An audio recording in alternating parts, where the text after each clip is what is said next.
নচলকে social distance maintain কৰিব জমাজমি কিন্তু নহয়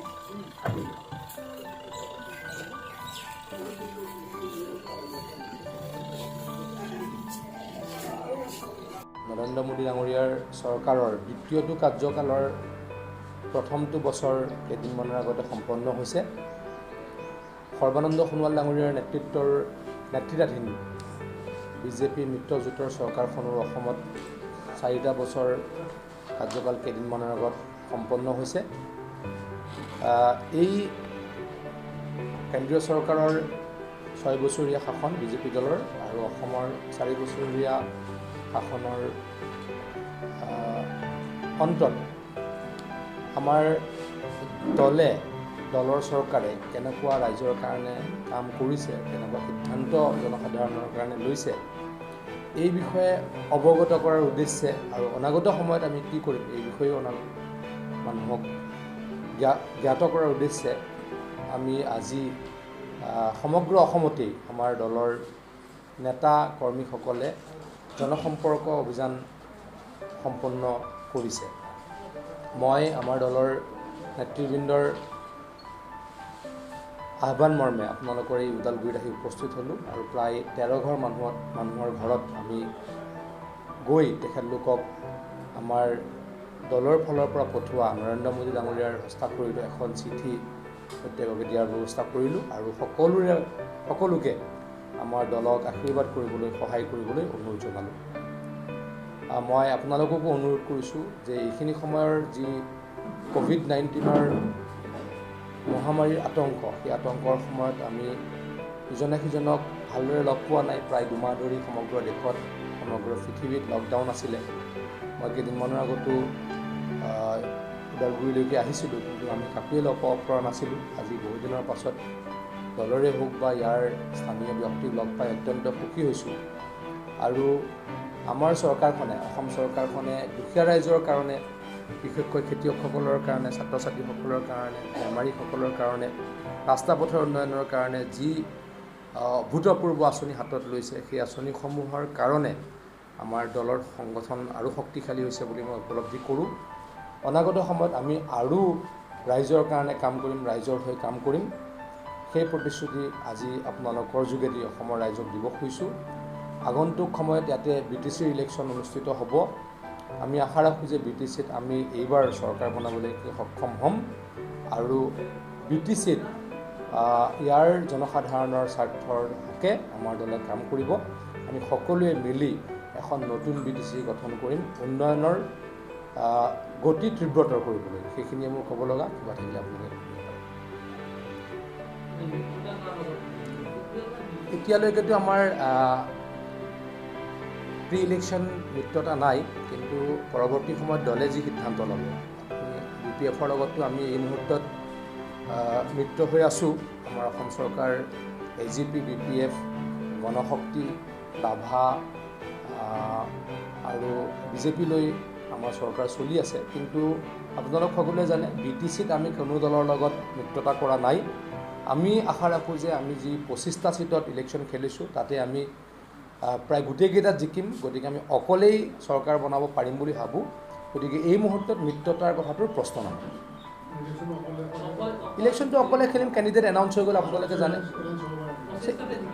আমি কওঁ যে 25টাত জিকিম, আমিতো চাই চিন্তিয়ে দিছোঁ। আমি 40টাত দিয়া নাই, আমি 25টাত দিছোঁ, চাই চিন্তি দিছোঁ। গতিকে আমি চান্স অফ ছাকচেছ আৰু উইনেবিলিটি চাইহে আমি টিকট আমাৰ দলে দিছোঁ। গতিকে 25টা জিকিম বুলিতো মই কনফিডেণ্ট। এটা দুটা হয় দুইফাল সিফাল ক'ৰবাত হ'ব পাৰে, কিন্তু মোৰ বিশ্বাসটো কৈছোঁ। মই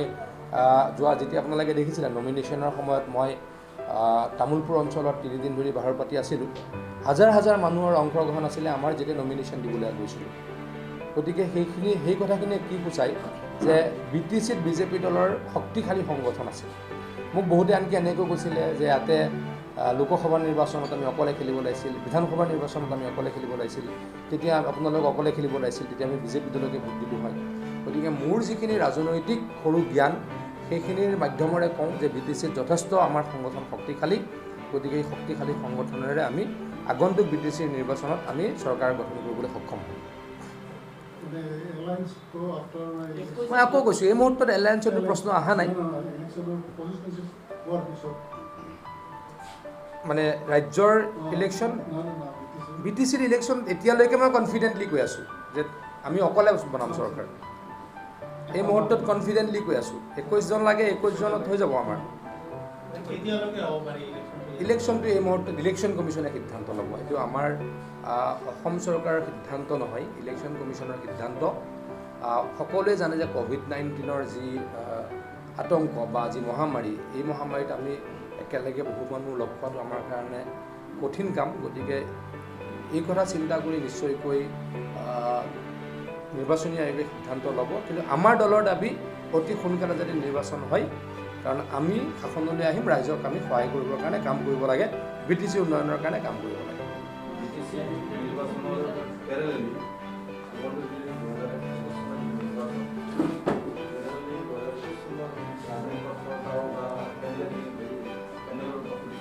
চব ডেফিনেটলি থাকিব 9 মাহ 10 মাহ আছে ডেফিনেটলি থাকিব প্ৰথম BTC তাৰপাছত আমি এইটোতো হ'বই নোৱাৰে যে অকল নিৰ্বাচন যেহেতু অতি সোনকালে হ'ব আমি নিৰ্বাচনৰ কাৰণে চিন্তা নকৰিম হ'বই নোৱাৰে কিন্তু এটা কথা মই আকৌ কৈছোঁ যে এই মুহূৰ্তত আমাৰ চৰকাৰখনৰ লক্ষ্য যে ক'ভিডক আমি নাইকিয়া কৰা অসমৰ ৰাইজক বচোৱা গতিকে এইখিনিৰ পৰা আমি ৰাইজক বচোৱাৰ পাছত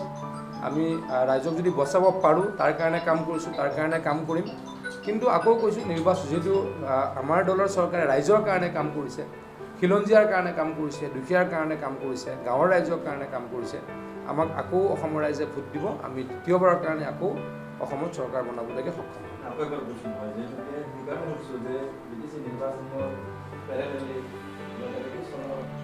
একে গতিকে অকল BTCত মই অহা নাই আজি মই পিজুছ হাজৰিকাহে BTCত আহিছোঁ কিন্তু আজি মোৰ সমষ্টিটো প্ৰদীপ ঠাকুৰীয়া বুলি আমাৰ দলৰ উপসভাপতি হৈছে মোৰ সমষ্টিটো BTC নপৰে গতিকে ডেফিনেটলি দল এটাৰ ৰাজনৈতিক দল এটাৰ লক্ষ্য কি নিৰ্বাচনত জয়লাভ কৰা এইটোতো সাম্ভাব্য প্ৰাৰ্থী তালিকা মই নাভাবোঁ প্ৰাৰ্থী তালিকা কেন্দ্ৰীয় নেতৃত্বই সিদ্ধান্ত ল'ব নাই এইবিলাক পেনেল মিছা মই এইবিলাক পেনেল মিছা এইবিলাক কেন্দ্ৰীয় আমাৰ নেশ্যনেল কমিটি আৰু ষ্টেট কমিটিয়ে মিলি সিদ্ধান্ত লয় আৰু আকৌ কৈছোঁ যে উইনেবিলিটি চাই চান্স অফ ছাকচেছ চাই আজিকালি ইমান বেছি ডেভেলপ হৈ গ'ল আপুনিও বিজেপি দলৰ কোন কেণ্ডিডেট হ'ব আপুনি হয়তো ক'ৰবাত অংশগ্ৰহণ নজনাকেই কৰিব চলিব লাহে লাহে চলা আৰম্ভ কৰিব BTC 2021 চনৰ নিৰ্বাচনত বিধানসভাত BTC প্ৰাৰ্থীত্ব আগবঢ়াব চাওক এতিয়া সেইটোলৈকে আৰু 9 মাহ 10 মাহ আছে গতিকে এইটো যদি প্ৰিমেচিয়ৰ্ড হয় BTCত আমি অকলে খেলিছোঁ BTC ইলেকশ্যনৰ পাছত সিদ্ধান্ত হ'ব আমি কেনেকৈ কৰিম কিন্তু এটা কথা উপলব্ধি কৰোঁ খিলঞ্জীয়াসকল অসমৰ প্ৰত্যেকটো খিলঞ্জীয়া জাতি জনগোষ্ঠী দল সংগঠন সকলোৱে মিলি থাকিব লাগে যাতে আমি অসমত নিজক ৰক্ষা কৰিব পাৰোঁ আমাক যাতে বাহিৰৰ পৰা অহা ব্যক্তি অসমত আমাক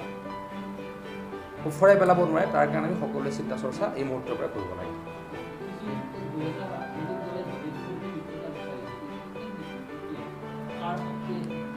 মানে ইলেকশ্যনৰ পাছত বিফৰ ইলেকশ্যনটো হ'ব নোৱাৰে আৰু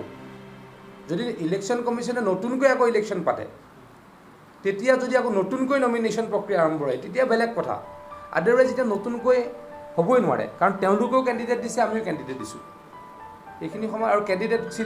একচেপ্টো হৈছে কেণ্ডিডেটছৰ একচেপ্টো হৈছে গতিকে এতিয়াতো হ'ব নোৱাৰে গতিকে এই মুহূৰ্তত কোনো দলৰ লগত BTCৰ ইলেকশ্যনত সন্ধি স্থাপন কৰাৰ কথা বা মিত্ৰতা স্থাপন কৰাৰ কথা নাই হা এইটোতো মানুহে কয় বিজেপি দল শক্তিশালী গতিকে বিজেপি সকলোৰে লগত আছে বুলি ডিমাণ্ড কৰে নহ'লেনো কিয় ডিমাণ্ড কৰিলে হয় বিজেপিৰ যদি মানুহে নাথাকিলে হয় বাকী দলবিলাকে ক'লে হয় নেকি বিজেপি আমাৰ লগত আছে বিজেপি যিনি ষ্ট্ৰং পজিশ্যন সেইকাৰণে তেওঁলোকে কয়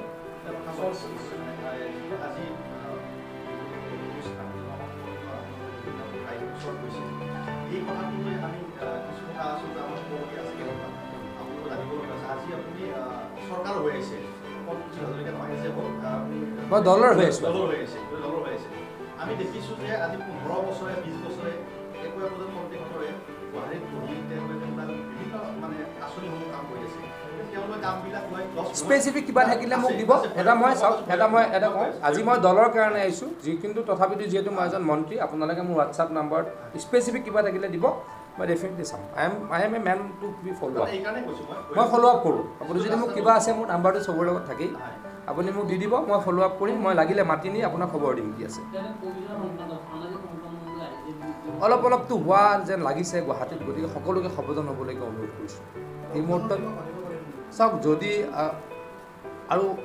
তীব্ৰ গতিত বাঢ়ে এতিয়ালৈকে তীব্ৰ গতিত বাঢ়া নাই তেতিয়াতো দেখা যাব তেজপুৰত এজন ব্যক্তি একচুৱেলি সামাজিক সংক্ৰমণ বুলি ঠিক ক'ব নোৱাৰি তেওঁৰ ট্ৰেভেল হিষ্ট্ৰী আছিলে গুৱাহাটী মেডিকেল কলেজৰ কেঞ্চাৰ ইউনিটলৈকে তেওঁ মেডিকেল কলেজত দুটা এটা ওলাই আছে তাৰ পৰাই পোৱা বুলি অনুমান কৰিব পাৰি তেওঁ আকৌ কাৰোবাক দিছে সেইটো একজেক্টলি সামাজিক সংক্ৰমণ নহয় যি মানুহৰ একেবাৰে ট্ৰেভেল হিষ্ট্ৰী নাই আমি তেওঁলোকক ধৰোঁ তেজপুৰৰ যিগৰাকী ব্যক্তি স্পেচিফিকেলি তেওঁ আমাৰ গুৱাহাটী মেডিকেল কলেজৰ কেঞ্চাৰ হস্পিটেললৈকে আহিছিলে তাত গণসংক্ৰমণ কৰিব নকৰোঁ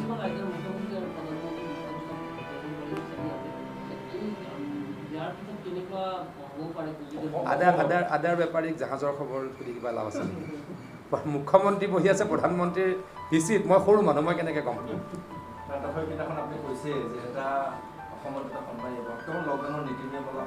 সেইটোতো মই আগতে কৈ আছোঁ আজিও কৈ আছোঁ নীতি নিয়ম নামানিলে যদি কঠোৰ হ'ব লাগিব নীতি নিয়ম নামানিলে প্লাছ যদি সামাজিক সংক্ৰমণ বাঢ়ি যায় উই হেভ টু গ' ফৰ ইট এতিয়া ক'ব নোৱাৰি য'ত হৈছে